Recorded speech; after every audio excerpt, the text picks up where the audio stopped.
ઓમ નમઃ શિવાય.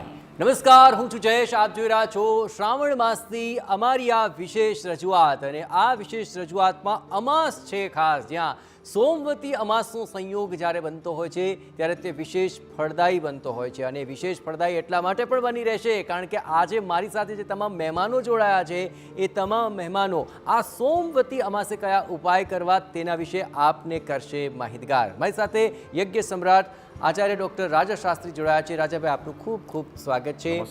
આ ઉપરાંત પંડિતજી ઓનલાઈન તરફથી મારી સાથે માયાબેન જોશી જોડાયા છે, જે પણ આજે આપને તમામ શિવકૃપાના ઉપાયોથી માહિતગાર કરશે. આપનું ખૂબ ખૂબ સ્વાગત છે. અને મારી સાથે દિવ્યાજી જોડાયા છે કે જેઓ ખૂબ જાણીતા એસ્ટ્રોલોજર પણ છે અને સાથોસાથ તેઓ સાયન્ટિફિક એસ્ટ્રોલોજી અને વાસ્તુને રિલેટેડ આપને તમામ ઉપાયો જણાવશે. આપનું પણ ખૂબ ખૂબ સ્વાગત છે.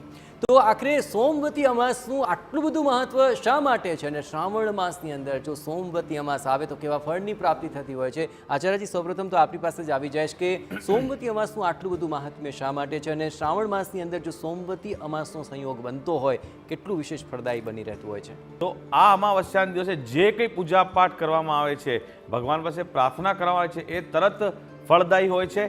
અને આપણા કરેલા જેટલા પાપ કર્મ છે, જો આમાં સમા પ્રાર્થના માંગવામાં આવે તો એ વ્યક્તિને પાપ કર્મમાંથી પણ મુક્તિ મળે છે. અને અમાવસ્યાના દિવસે ઉપાય પૂજા પાઠ કરવાથી લક્ષ્મી પ્રાપ્તિ પણ થાય છે અને જે તમારા અટકી ગયેલા કાર્ય છે એ પણ પૂર્ણ થાય છે. તો અમાવસ્યાના દિવસનો બહુ મહત્વ હોય છે. અને સોમવતી અમાવસ્યા શ્રાવણમાં જ્યારે આવતી હોય ત્યારે પિતૃપૂજા બી ફળદાયી હોય છે. તો ઘણા બધા કારણોસર બહુ શ્રેષ્ઠ મુહૂર્ત માનવામાં આવે છે. જે માયાબેન, આખરે વિવિધ ઉપાયો દેશભરની અંદર થતા હોય છે. આપ તો દેશભરની અંદર ફરો છો અને દેશભરના તમામ પંડિતો સાથે જોડાયેલા છો. અલગ અલગ પ્રાંતની અંદર સોમવતી અમાવસ્યાએ ખાસ કરીને અમાસ અને પ્રદોષે કઈ પ્રકારના ઉપાયો થતા હોય છે? જી, ઘણા રાજ્યોમાં સોમવતી અમાસના દિવસે રાત્રે લક્ષ્મી હવન કરવામાં આવે છે. મોડી રાત્રે, અડધી રાત્રે મોટા મોટા મહાયજ્ઞ કરવામાં આવે છે. ઘરના આંગણામાં દીવો પ્રગટાવી અને ઓમ નમઃ શિવાયની આખી રાત ઘણા લોકો મંત્ર જાપ કરતા હોય છે. શ્રીયંત્રની પૂજા કરતા હોય છે, જે સોમવતી અમાસના દિવસે રાત્રે કરવાથી ખૂબ ફળ આપે છે, લક્ષ્મી પ્રાપ્તિ થાય છે. સોમવતી અમાસના દિવસે પિતૃઓ માટે પણ પૂજા કરવામાં આવે છે, પિતૃ યજ્ઞ કરવામાં આવે છે, નારાયણ બલિ કરવામાં આવે છે, જેમાં પિતૃઓની મુક્તિ થાય છે. ઉપાયોની જો વાત કરવામાં આવે, હવે સાયન્ટિફિક રીતે મારે આ ઉપાયો કરવા હોય દિવ્યાજી, તો આખરે શું કરીશું? અને ખાસ કરીને ઘણી બધી કથાનકો તેની સાથે પણ જોડાયેલા હોય છે, જેથી આજના યંગસ્ટર્સને પણ એ ખ્યાલ આવે કે હા, ચોક્કસપણે આજે વિધિ વિધાન કે ઉપાય કરી રહ્યા છે તેની પાછળનું કારણ શાસ્ત્રોક્ત છે. તો આખરે આ સોમવતી અમાવસ્યા વખતે કેટલું વિશેષ મહત્વ તેનું રહેલું છે અને કયો ઉપાય સૌથી વધુ અક્ષીર છે, આપ જણાવો. આ દિવસે જો મહામૃત્યુંજયનો મંત્ર કરવામાં આવે, અને મહામૃત્યુંજયનો મંત્ર એવું છે જેમાં યંગસ્ટર્સ પણ જોડાઈ શકે છે, એલ્ડર્સ પણ જોડાઈ શકે છે. અને મહામૃત્યુંજયનું જપ કરવાથી તમારી આયુષ્યની વૃદ્ધિ થશે અને જે કંઈક તમને પીડા ભોગવી રહ્યા છો લાઈફના અપ્સ એન્ડ ડાઉન્સમાં, તો એ પીડાથી પણ તમને મુક્તિ મળશે. એના સિવાય હું એવું સજેસ્ટ કરીશ, આજે એક યોગાની વિધિ પણ હું શેર કરીશ અને જેમાં હું કહીશ કે ત્રાટક કરવું જોઈએ. શિવલિંગની સામે એક દીવો પ્રગટાવી અને તમે ત્રાટક કરી શકો છો, જેનાથી તમારી આંખની રોશની તો તેજ થશે જ, પણ જોડે જોડે મન એકાગ્ર થશે અને તમારું જે પણ કોઈ કાર્ય તમે કરશો એમાં તમે ફોકસ થઈને કરી શકશો. તો આ છે સાયન્ટિફિક રીતે. એટલે જ્યારે દતુરાનું ફળ આપણે શિવલિંગ ઉપર પધરાવીએ છીએ, અભિષેકમાં એમને વાપરીએ છીએ, તો ભગવાન ભોલેનાથ બહુ પ્રસન્ન થાય છે અને તમને એમના ખૂબ જ લાભ મળશે જો તમે આ ઉપાય કરશો તો. માયાબેન, આપ પણ આ તમામ ઉપાયો સાથે ઘણા બધા લોકોને મળતા રહેતા હો છો. ખાસ કરીને સૌ કોઈની ઈચ્છા હોય છે કે એની બધી જ મનોકામના પૂર્ણ થાય અને શિવજી પાસે પણ એવું જ માંગતા હોય છે. તો બધી જ મનોકામના પૂર્ણ થઈ શકે એવો કોઈ અક્ષીર ઉપાય ખરો? હા, એટલે બધી જ મનોકામના પૂર્ણ થાય એના માટે ઘણા લોકો મહારુદ્ર યાગ કરાવતા હોય છે, જે 3 દિવસનો હોય છે, 5 દિવસનો છે, વધારે દિવસનો પણ હોય છે, જેમાં વેદપાથી પંડિતો જે વેદોનું જ્ઞાન ધરાવે છે એવા પંડિતો આ મહારુદ્ર યાગને સંપન્ન કરાવે છે. અને એનાથી જે રોગ હોય કે પિતૃઓને લગતા કોઈ દોષ હોય કે ધન સંપત્તિ રિગાર્ડિંગ એમના લક્ષ્મી પ્રાપ્તિ માટેનું ઈચ્છા હોય કે પુત્ર પ્રાપ્તિ માટેની ઈચ્છા હોય તો એ બધી જ વસ્તુ એ પૂરી કરી શકે છે. એટલે મનોકામના પૂર્ણ કરવા માટે મહારુદ્ર યાગ ઘણા લોકો કરાવતા હોય બિલકુલ છે. આ અવસર એવો હોય છે કે જો આ તબક્કે આપ મહારુદ્ર યાગ કરાવો છો તો વિશેષ કરીને શિવજીની કૃપાની પ્રાપ્તિ થતી હોય છે. પરંતુ શાસ્ત્રીજી આપણી સાથે જોડાયા છે. શાસ્ત્રીજી, વિદ્યા પ્રાપ્તિને લઈને ઘણી બધી કામનાઓ લોકોને હોય છે અને વિદ્યા પ્રાપ્તિ આ શ્રાવણ માસ દરમિયાન, ખાસ કરીને સોમવતી અમાસ દરમિયાન થઈ શકે તેના માટેનો કોઈ અક્ષર એવો ઉપાય, એ શિવ ઉપાય થકી વિદ્યાની અઢળક પ્રાપ્તિ થઈ શકે? શ્રાવણ માસમાં એક તામ્ર પાત્રમાં એટલે તાંબાના લોટામાં જળ અને ગંગાજળ ભરવું અને 16 દાણા ચણાની દાળના નાખવા અને ત્યાર પછી આ જે જળ છે એ જળ ભગવાનના શિવલિંગ પર અર્પણ કરવું. જો બાળક નાનું હોય તો એના માતા પિતા પણ એના વતી આ ઉપાય કરી શકે છે. તો એ જળ અર્પણ કરવું, ત્યારબાદ ભગવાનને પ્રાર્થના કરવી અને બની શકે તો ઋતુફળ એટલે ઋતુમાં જે ફળ આવ્યા હોય એ ફળ ભગવાનને અર્પણ કરવા.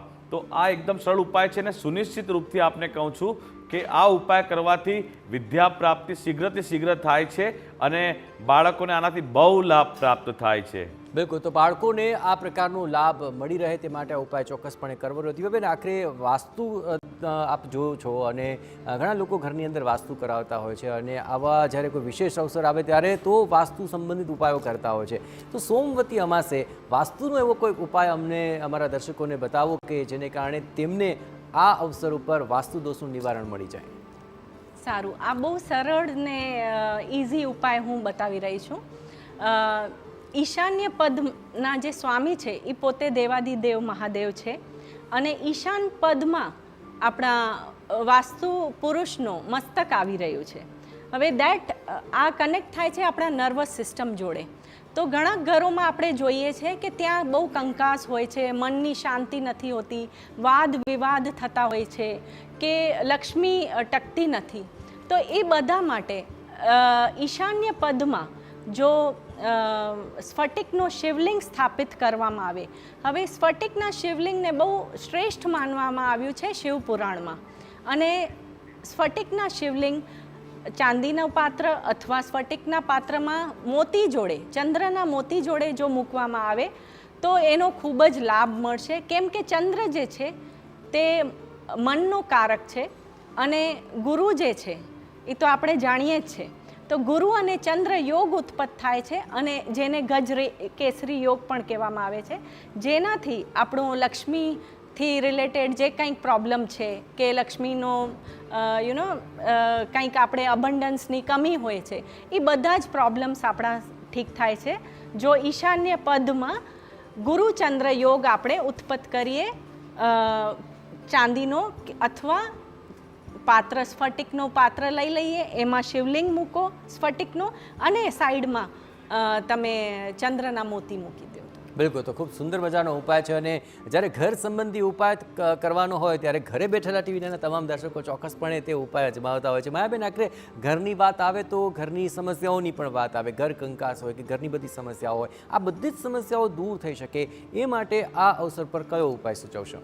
હા, જો ઘરે બેઠા તમારે કોઈ ઉપાય કરવો હોય અને સરળ ઉપાય કરવો હોય તો ઘરમાં શ્રાવણ માસમાં કે નોર્મલ ડેઝમાં પણ તમે ધૂપ કરો, દીવો કરો. ઘરમાં દીવો કરવાથી, તુલસીને જળ ચડાવવાથી અને રુદ્રાક્ષની માળા પહેરવાથી કાં તો એકમુખી રુદ્રાક્ષનું દાન કરવાથી, ગરીબોને દાન કરવાથી, બ્રહ્મભોજન કરાવવાથી તમારા ઘરમાં આવતી પરેશાનીઓ એ દૂર થાય છે.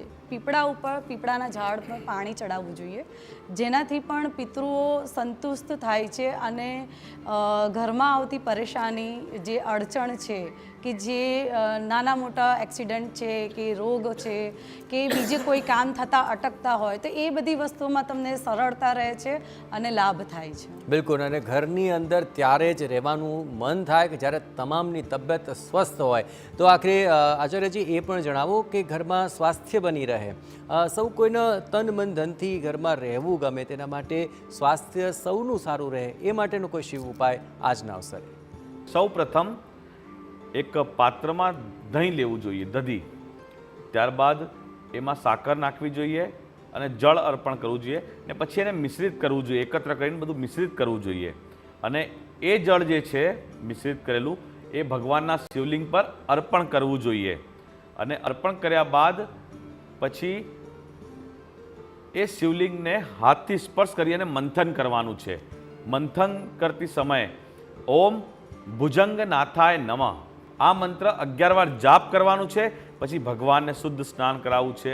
ત્યારબાદ ચંદનનું તિલક, બિલીપત્ર, પુષ્પ અર્પણ કરવાનું છે અને શિવજીની સન્મુખ વેસણના લોટના 7 દીવા મૂકવાના છે. એમાં પહેલા દીવામાં અને છેલ્લા દીવામાં સરસવના તેલનો દીવો કરવાનો છે અને વચ્ચેના જે 5 દીવા છે એમાં ગાયના ઘીથી દીવો કરવાનો છે. આ ઉપાય જો વ્યક્તિ કરે છે તો એને રોગમાંથી મુક્તિ મળી જાય છે, એ સ્વસ્થ રહે છે અને ભગવાન મહાદેવની કૃપાથી રોગદાયક અને પીડાઓમાંથી મુક્ત થઈ જાય છે. બિલકુલ, તો આખરે સ્વાસ્થ્ય પ્રાપ્તિ માટેનો આ એક ખૂબ સુંદર મજાનો ઉપાય છે. પણ સ્વાસ્થ્ય સાથે અદિયાબેન આપે આ પહેલાં પણ મને સૂર્ય નમસ્કાર અને સાથે ચંદ્ર નમસ્કારની વાત પણ કરી હતી. તો સૂર્ય નમસ્કાર અને ચંદ્ર નમસ્કાર તેનાથી આખરે જો સોમવતી અમાસે ઉપાય કરે કેવી ફળની પ્રાપ્તિ થશે? તન અને મનને સંબંધિત કેવા ફળની પ્રાપ્તિ થશે? સૂર્ય નમસ્કાર જે છે એ આપણી સૂર્ય નાડી ઉપર કામ કરે છે અને આપણા સ્થૂળ શરીર ઉપર કામ કરતું હોય છે. તો સ્થૂળ શરીરને મજબૂત કરવા માટે આપણે સૂર્ય નમસ્કાર કરીએ છીએ. આપણી નાડી પ્રણાલીને શુદ્ધ કરવા માટે સૂર્ય નમસ્કાર કામ આવે છે. એટલે આપણે પણ આપણું મન કંટ્રોલમાં કઈ રીતે લઈ આવી શકીએ, આપણે આપણા મનને કઈ રીતે સુંદર, સૌમ્ય અને શીતલ રાખી શકીએ, એના માટે ચંદ્ર નમસ્કાર કરવાથી. અને ચંદ્ર નમસ્કારની એક ખાસ વિધિ છે જે સંધ્યા પછી જ કરાય, જ્યારે ચંદ્ર આપણે દેખાય છે આસમાનમાં, રાઈટ? તો ચંદ્ર નમસ્કાર કરવાથી આપણે ચંદ્ર નાડી ઉપર, લેફ્ટ નોસ્ટ્રલ ઉપર આપણે કામ કરશું અને એનાથી વિશેષ તમને મનને હેન્ડલ કરવામાં બહુ વિશેષ લાભ મળશે. તમે કરશો તો જાણશો. બિલકુલ, તો સૂર્ય નમસ્કારનો કોન્સેપ્ટ તો હતો, પણ ચંદ્ર નમસ્કાર થકી તન અને મન બંનેની કૃપા આપ પ્રાપ્ત કરી શકશો અને સોમવતી અમાવસ્યા પર આ આપણે કરી શકીએ છીએ. પણ તું કહેવાય છે ને કે ઘરની અંદર તન ને મન ત્યારે જ લાગે જ્યારે હાથમાં ધન હોય. તો આખરે માયાબેન આપની પાસે આપનું નામ જ માયા છે.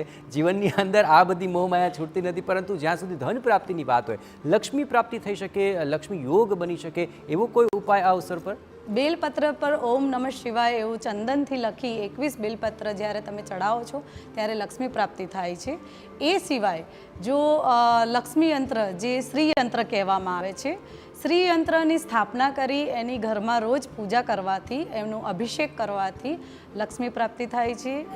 એ સિવાય એ રીતનું હોય છે કે જેમ કે શ્રી સુક્તમનો પાઠ તમે કરો તો એનાથી ઘણા લાભ થાય છે અને એ ખરેખર લાભદાયી હોય છે. જે દરેક ઘરની લક્ષ્મી જે કહેવાય, જે ઘરની વહુ છે, જે ઘરની લક્ષ્મી છે, એણે કરવા જોઈએ તો એનાથી અચૂક લાભ મળે છે. બિલકુલ છે રાજાભાઈ, લક્ષ્મી પ્રાપ્તિ તો થાય એ ઉપાય તો ચોક્કસપણે જણાવજો, પણ ઘણીવાર જીવનમાં દેવું વધી જતું હોય, ઋણ વધી જતું હોય છે, તો લક્ષ્મી પ્રાપ્તિ અને ઋણ મુક્તિ આ બંનેના પણ ઉપાય આ અવસર પર જણાવો.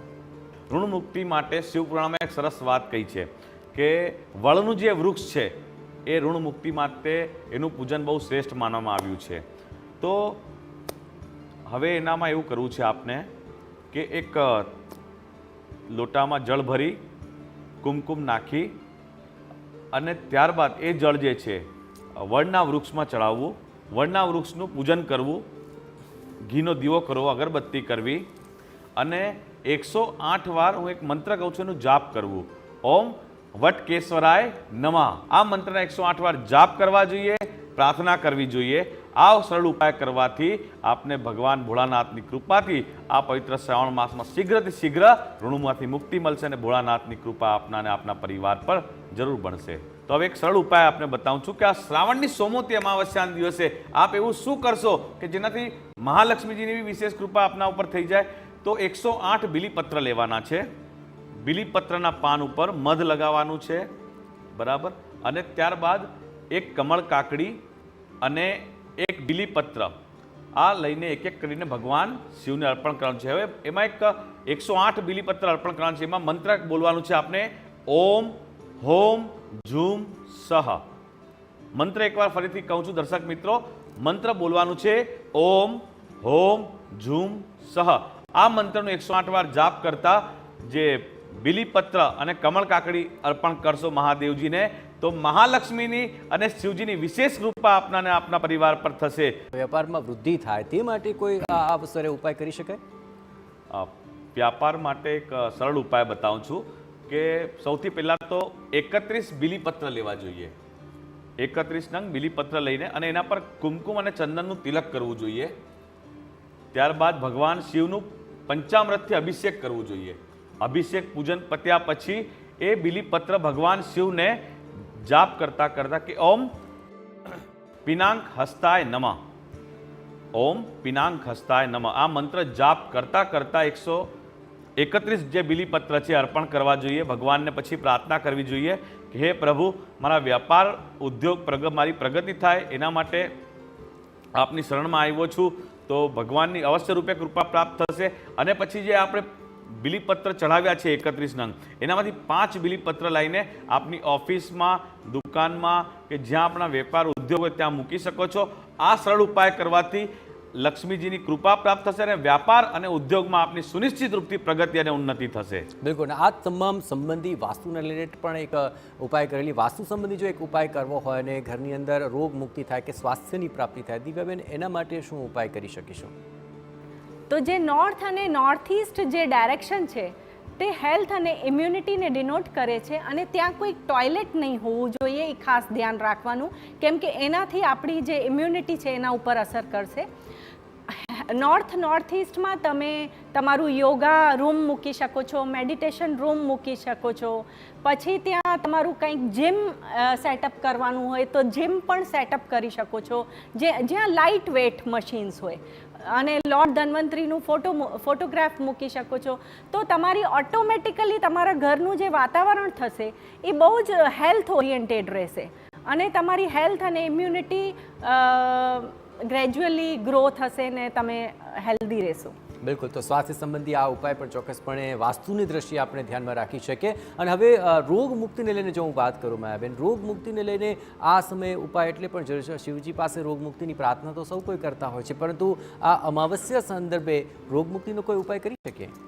દૂધમાં કાળા તલ પધરાવીને એનાથી અભિષેક કરો તો તમને રોગોમાં જે જૂના રોગો હોય એ પણ તમને મટી શકે છે, એવું ઘણા શાસ્ત્રોમાં પણ લખ્યું છે. બિલકુલ. અને તલ સાથે શિવજી પર અભિષેક અને આ રીતે જો કરશો તો રોગ મુક્તિ ચોક્કસપણે થશે. આચાર્યજી, હવે સૌથી મોટો પ્રશ્ન હોય છે કે આ તમામ ગાળા દરમિયાન જે લોકોને વિવાહ નથી થતા, વિવાહ કરવા છે, સંતાન પ્રાપ્તિ કરવી છે, એને લઈને પણ વિશેષ ઉપાય અમાવસ્યાના અવસરો ઉપર કરાતા હોય છે. અને સોમવતી અમાવસ્યા જેવો વિશેષ અવસર હોય એવી તબક્કે વિવાહ વાંચુકો માટે અને સંતાન પ્રાપ્તિની કામના જેમને છે એમના માટે કોઈ ઉપાય સૂચવો? તો સૌ પ્રથમ શિવાલયમાં ભગવાન શિવજી સન્મુખ જવું અને ત્યારબાદ એક લોટામાં ગંગાજળ, શુદ્ધ જળ અને હળદર નાખી અને એ જળ જે છે ભગવાન શિવને અર્પણ કરવું. ભગવાન શિવને પ્રાર્થના કરવી અને મંત્ર જાપ કરવું, ઓમ વિશ્વરૂપાય નમઃ. આ મંત્રનો જાપ કરતાં કરતાં જળ અર્પણ કરવું. ત્યારબાદ ભગવાનનું પૂજન કરવું. પૂજન કર્યા બાદ 16 નંગ આખી હળદરના 16 નંગ ભગવાન શિવને એક એક કરીને ચઢાવવાના છે અને પ્રાર્થના કરવાની છે. અને એ 16 હળદરની ગાંઠમાંથી પછી એક જે આખી હળદર છે એ લઈ લેવાની છે અને પીળા કપડાં બાંધીને તમારા બેગમાં તમારી સાથે રાખવાની છે.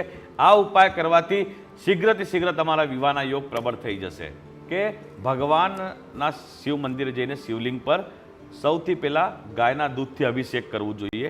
ત્યારબાદ ચોખાની ખીર ભગવાનને અર્પણ કરવી જોઈએ અને એના પછી ભગવાનનું પૂજન કરવું જોઈએ, સ્નાન કરાવવું જોઈએ, ચંદન, બીલીપત્ર ઇત્યાદિ પુષ્પથી ભગવાનનું પૂજન કરવું જોઈએ. અને ત્યારબાદ શિવજીના સન્મુખ બેસીને સંતાન ગોપાલ સહસ્ત્ર નામ સ્તોત્રમનું પાઠ કરવું જોઈએ. તો આ કરવાથી ભગવાન શિવ બહુ જલ્દી પ્રસન્ન થાય છે અને સંતાનની શીઘ્રથી શીઘ્ર પ્રાપ્તિ થાય છે. માયાબેન, આખરે સંતાન પ્રાપ્તિ હોય કે લગ્ન જેને નથી થતા એના માટેના ઉપાય કરવા હોય, આપના તરફથી કયા ઉપાય સૂચવશો? જી, જેને લગ્ન થવામાં વિલંબ થતો હોય કે અડચણ આવતી હોય કે યોગ્ય પાત્ર ના મળતું હોય તો એમણે કેસરવાળું દૂધ ભગવાનને અભિષેક કરવું જોઈએ. સંતાન માટે મહાવિષ્ણુ યાગ છે, જે આપણા પિતૃઓને એક શાંતિ આપે એવું એક યજ્ઞ છે, જે મનોકામના પૂર્ણ કરે છે. સંતતિ તમારો વંશ વેલો વધારવા માટે એક ભગવાનનું પુસ્તક છે હરિવંશ. હરિવંશ વાંચવાથી પણ જેમ આમણે શાસ્ત્રીજીએ આપણાને કહ્યું કે સંતાન ગોપાલનું લાઈક મંત્રને કરવું જોઈએ, એવી રીતે હરિવંશ એક પુસ્તક છે, આપણું એક વેદોક્ત પૌરાણિક પુસ્તક છે, જે સ્ત્રી હોય છે એમણે વાંચવાથી સંતાનની પ્રાપ્તિ થાય છે અને એ ઘણા બધા અંશે મેં સાકાર થતાં જોયું છે. એટલે એ પણ એક ઘણું કામ કરે છે. બીજું સંતાન પ્રાપ્તિ માટે જે કપલ કે જે સંતાન પ્રાપ્તિ ઈચ્છતા હોય એમણે લોટના 11 શિવલિંગ બનાવી એના અભિષેક કરવું જોઈએ અને માનસિક રીતે ભગવાનને મનથી પ્રાર્થના કરવી જોઈએ, તો એમનો વંશ વેલો વધે છે અને એમને સંતતિ પ્રાપ્ત થાય છે. ઘણીવાર આ જ શિવ ઉપાય કરવામાં, શિવ પૂજા કરવામાં અમુક બાબતોનું અવશ્યપણે જાણકારી રાખવી જોઈએ કે આ ઉપાય તો અથવા આ બાબતો તો આપણે શિવ પૂજામાં નથી જ કરવાની. તો આખરે દીપાબેન એ વાત જણાવો કે ઉપાયોમાં એટલી બધી રેમેડીઝ અત્યારે બજારમાં આવે છે તો ઘણીવાર એ પ્રમાણભાન પણ ભૂલાઈ જાય છે કે શિવજીને અમુક વસ્તુ અર્પણ નથી કરવાની, અમુક ઉપાયો કરવામાં અમુક દ્રવ્યોનો ઉપયોગ નથી કરવાનો. તો એ બાબતે જરા આપ થોડો પ્રકાશ પાડો. તો શિવજીને કોઈક દિવસ હળદર અર્પણ નહીં કરવાની, બિકોઝ હળદર જે છે એ શૃંગારમાં વાપરવામાં આવે છે અને શૃંગારની શિવજીને જરૂર નથી, એટલે હળદર નહીં કરવી જોઈએ. પછી લાલ કંકુ થઈ ગયું, લાલ ફૂલ થઈ ગયા, કેતકી કે કેવરીના ફૂલ આવે છે લાલ કલરના, એ અર્પણ નહીં કરવા જોઈએ. લાલ કલરનો કમળનો ફૂલ હોય તો પણ અર્પણ નહીં કરવું જોઈએ. એટલે આ બધું થોડુંક, અને તુલસીના પત્તા છે, તુલસીના પત્તા પણ શિવજીને અર્પણ નહીં. એટલે આ બધી વસ્તુઓ જે છે એ નિષેધ છે પૂજામાં. આ બધી બાબતોનું પૂજામાં ચોક્કસપણે ધ્યાન રાખવું જોઈએ અને આ બાબતોનું ધ્યાન રાખશો તો શિવજીની પ્રસન્નતા પણ ચોક્કસપણે પ્રાપ્ત થશે. તો સોમવતી અમાસ છે, તમામ વિવિધ પ્રકારના ઉપાયો અમારા તમામ મહેમાનોએ આપને જણાવ્યા છે, પરંતુ સર્વ પિતૃ અમાસ પણ આ અમાસને કહેવાતી હોય છે અને ત્યારે સર્વ લોકોની મનોકામના પૂર્ણ કરી શકે શાસ્ત્રીજી, એવો કોઈ અમોઘ ઉપાય આજના અવસર પર જણાવો. એક સરસ શિવ પુરાણનું સરસ ઉપાય બતાવું છું કે જે લોકો બધા જ લોકો એ ઉપાય કરી શકે, જેને બધા લોકો લક્ષ્મી પ્રાપ્તિ માટે, મનોવાંછિત ફલ માટે, સુખ સમૃદ્ધિ કીર્તિ માટે બહુ ફળદાયી છે. એક બહુ સુંદર ઉપાય આપને બતાવું છું કે ઘઉંના લોટમાં હળદર નાખીને 2 દીવા બનાવવા જોઈએ. 2 દીવા બનાવીને અને ગાયના ઘીના એને 2 દીવા દ્વાર આપણો જે દરવાજો એન્ટ્રન્સ હોય છે ત્યાં દ્વાર પર બંને સાઈડ સ્વસ્તિક બનાવીને કંકુથી સ્વસ્તિક બનાવી પછી એ દીવા ત્યાં સ્થાપિત કરી પ્રજ્વલિત કરવા જોઈએ અને ભગવાન શિવ અને પાર્વતી માં ગૌરીને પ્રાર્થના કરવી જોઈએ કે આ ઉપાય સૂર્યાસ્ત થયા પછી કરવાનું છે આપણે દર્શક મિત્રો. તો પછી માં પાર્વતીને અને ભગવાન શિવને પ્રાર્થના કરવાની છે જે કંઈ અમારી રોગ દોષ પીડા કષ્ટ હોય એનામાંથી અમને મુક્તિ મળે અને ભગવાન શિવ પાર્વતીની વિશેષ કૃપા તમારા અને તમારા ઘર પર થાય એવી ભગવાનને પ્રાર્થના કરવાની છે. ઓમ ઉમા મહેશ્વરાભ્યામ નમઃ. આ મંત્રનું 108 વાર જાપ કરવાનું છે, પણ જ્યારે દીપ પ્રજ્વલિત કરી દો એના પછી તમે ઘરના મંદિરમાં બેસીને પણ આ મંત્રના જાપ કરી શકો છો. 108 વાર આ મંત્ર ફરીથી એકવાર કહું છું, ઓમ ઉમા મહેશ્વરાભ્યામ નમઃ. આ મંત્રનું જાપ કરવાનું છે અને ભગવાનને પ્રાર્થના કરવાની છે. આ ઉપાય કરવાથી સુનિશ્ચિત રૂપથી આપનું કલ્યાણ થશે અને દેવાદિદેવ મહાદેવની કૃપા આપના અને આપના પરિવાર પર વિશેષ રૂપે બની રહેશે. તો વિશેષ અવસર છે અને સાથોસાથ વિશેષ અવસર પર આ વિશેષ ઉપાય છે અને આ ઉપાય આપવા માટે આપ તમામ મહાનુભાવો અહીં જોડાયા. દિવ્યાબેન આપનો પણ આભાર, માયાબેન આપનો પણ આભાર, આચાર્યજી આપનો પણ ખૂબ ખૂબ આભાર. તો આપની ઉપર પણ શિવજીની અવિરત કૃપા વરસતી રહે એ જ અભ્યર્થના સાથે મળીને બોલીશું ઓમ નમઃ શિવાય.